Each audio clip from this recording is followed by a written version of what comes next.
Responsabilité de la communauté internationale, dont je viens de vous citer les sources,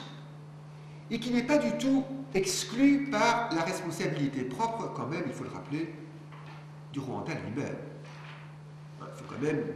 se rappeler que ce n'est pas la communauté qui a commis le génocide, c'est le Rwanda, c'est le gouvernement rwandais de l'époque, ce sont les organes gouvernementaux, ce sont les milices qui avaient été mises sur pied par le précédent régime qui ont fait ces atrocités, et c'est donc quand même leur responsabilité qui est d'abord en cause. Mais cette responsabilité propre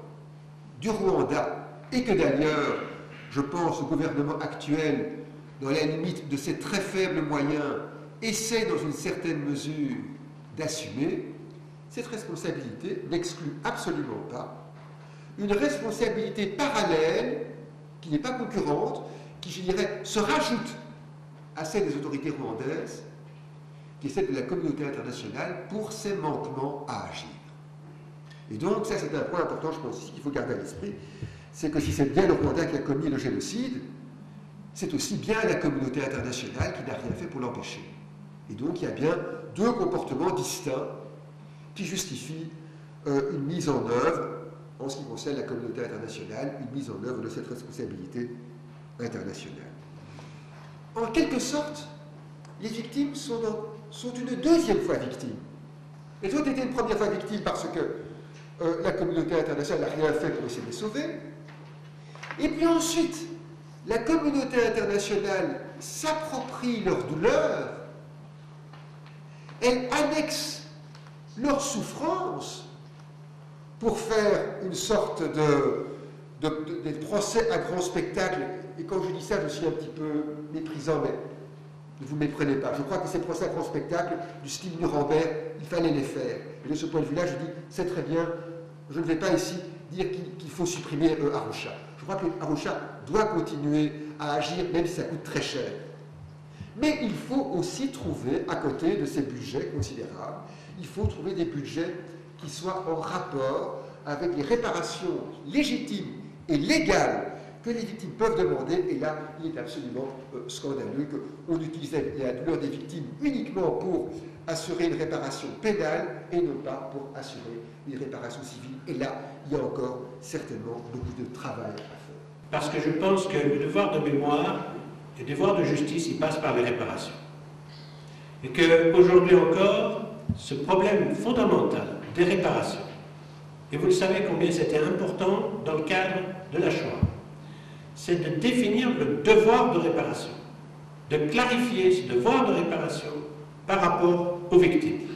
et à leurs descendants. Et je crois vraiment que donc, ceci ne sera qu'une introduction. De passer un message et de dire il faut que l'association que vous représentez trouve les moyens et l'appui et l'assistance pour faire en sorte qu'il n'y ait pas seulement le devoir de mémoire, mais qu'il y ait ce devoir de réparation.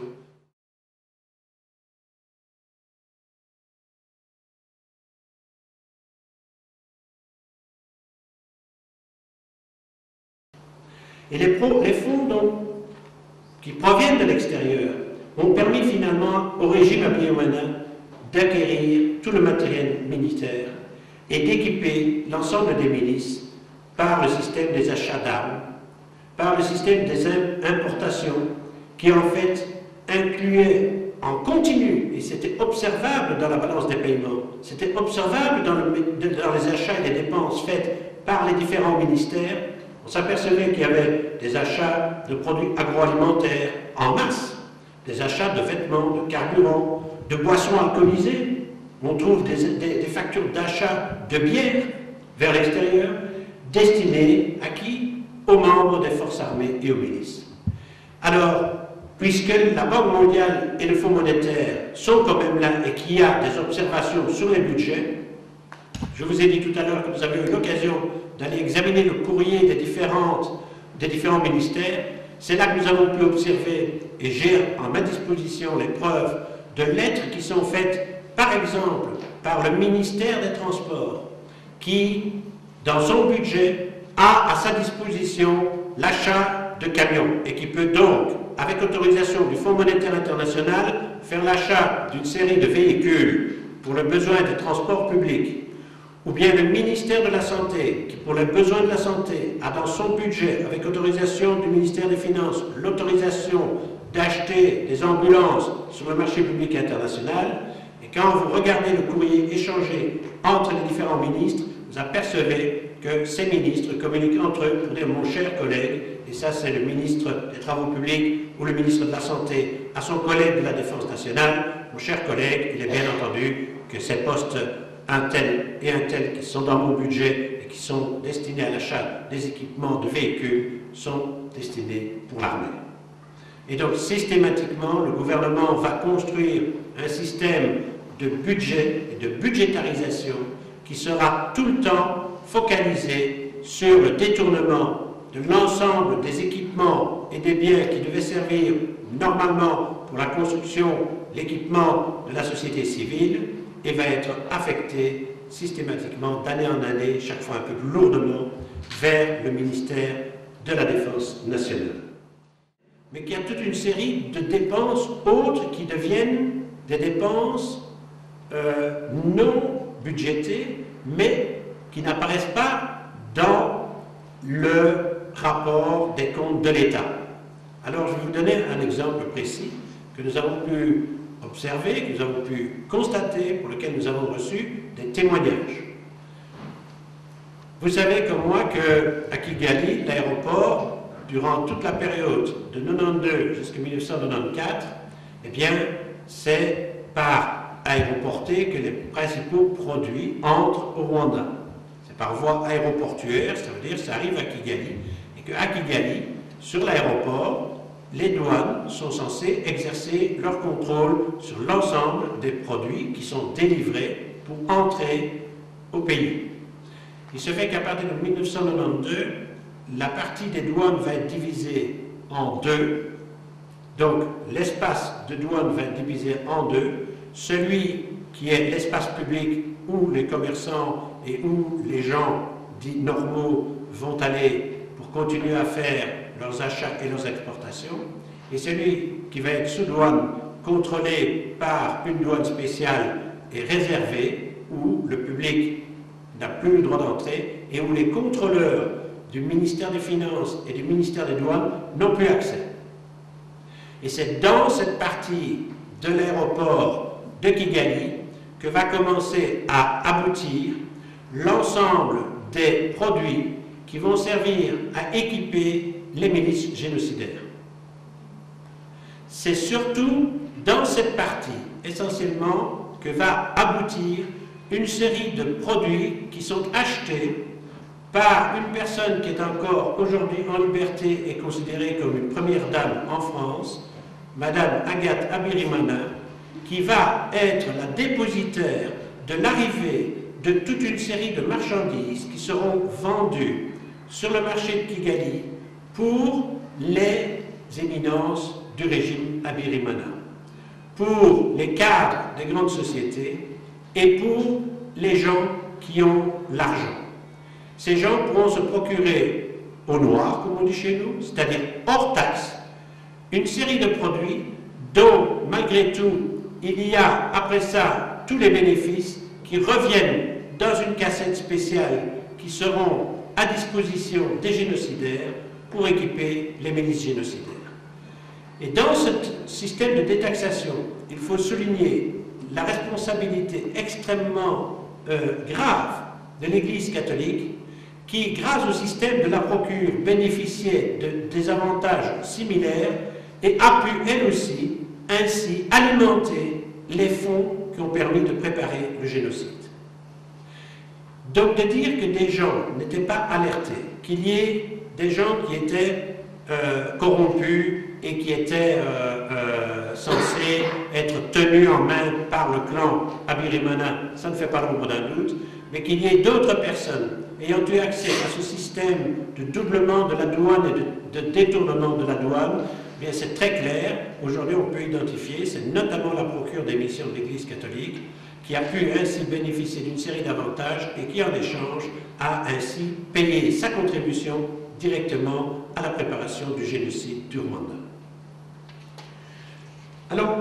venons-en au système d'achat que nous avons pu observer. à partir de 1992, on s'aperçoit justement quand on observe les fameux bill of lading, c'est-à-dire quand vous voulez faire une dépense en monnaie étrangère, vous déposez une demande et vous mettez en annexe l'achat auquel ça correspond. Et à partir de 1992, on s'aperçoit que déjà entre simplement 1992 et fin 93, c'est-à-dire début 94, 581 000 kilos de machettes furent importés pour une valeur de 725 669 $. Alors on peut dire, est-ce que dans un pays où tous les paysans utilisent des machettes, c'est pas normal? Eh bien absolument pas, parce que quand vous comparez ça au nombre d'outils qui sont achetés par le Rwanda pendant toutes les périodes précédentes, c'est là aussi exponentiel en termes d'achat. Et finalement, on s'aperçoit que lorsqu'on prend les importations durant la période, à partir de fin 91, 92, 93, début 94, de machettes, de houes, de pioches, de piques, de haches, de serres, de faux, de faucilles, de bêches, tout instrument qu'on a retrouvé comme étant les instruments du génocide, on s'aperçoit que dans cette période, en effet, il a été acheté pour 3 385 568 kilos de matériel. Alors vous savez comme moi ce que pèse une machette, ce que peut peser un couteau, ce que peut peser. Vous pouvez rendre compte que c'est absolument sans commune mesure avec ce qu'étaient les besoins d'une population civile dans un pays où en même temps il y a une production locale de ces mêmes produits. Et la valeur totale de ces biens, eh bien, c'était pour 4 667 533 $ ou 640 388 000 francs rwandais. Si je vous raconte cela de manière aussi technique, je suis désolé de vous raconter la manière dont la technique doit servir finalement à démontrer comment petit à petit on peut démonter et démontrer qu'il y a eu directement l'implication des bailleurs de fonds dans la préparation du génocide et dans l'équipement des génocidaires. Mais c'est pire que ça, parce que quand vous examinez après ça la manière dont, par exemple, les pays aujourd'hui, dans un cadre normal déjà, lorsqu'un pays est un pays appauvri, un pays pauvre, il reçoit une aide alimentaire. L'aide alimentaire qui est délivrée à un pays du tiers-monde est une aide qui est pour partie distribuée et qui est pour partie, le pays est autorisé à vendre ses produits sur le marché afin de pouvoir soit acheter d'autres produits complémentaires à ces produits-là, soit éventuellement pour permettre à une trésorerie d'équiper le ministère de l'Agriculture ou de permettre des projets de développement. Dans le cas du Rwanda, ce que nous nous sommes aperçus, c'est que de manière systématique, les recettes des produits de l'aide alimentaire internationale ont été rendues fongibles, ça veut dire qu'on les a rendues illisibles, de sorte qu'ils puissent rentrer dans le ministère de la Défense et servir non pas à soutenir l'aide alimentaire aux populations, mais à servir directement aux finalités de la guerre et de la préparation du génocide. Je pense qu'il faut que les tribunaux puissent se pencher sur la manière dont on peut, avec l'ensemble de l'analyse des crédits qui ont été attribués, on pourrait engager des procès contre tous ceux qui, dans l'économie intérieure ou dans l'économie extérieure, ont contribué de manière directe ou indirecte à financer des biens à usage militaire ou paramilitaire, sachant qu'il y a eu le génocide.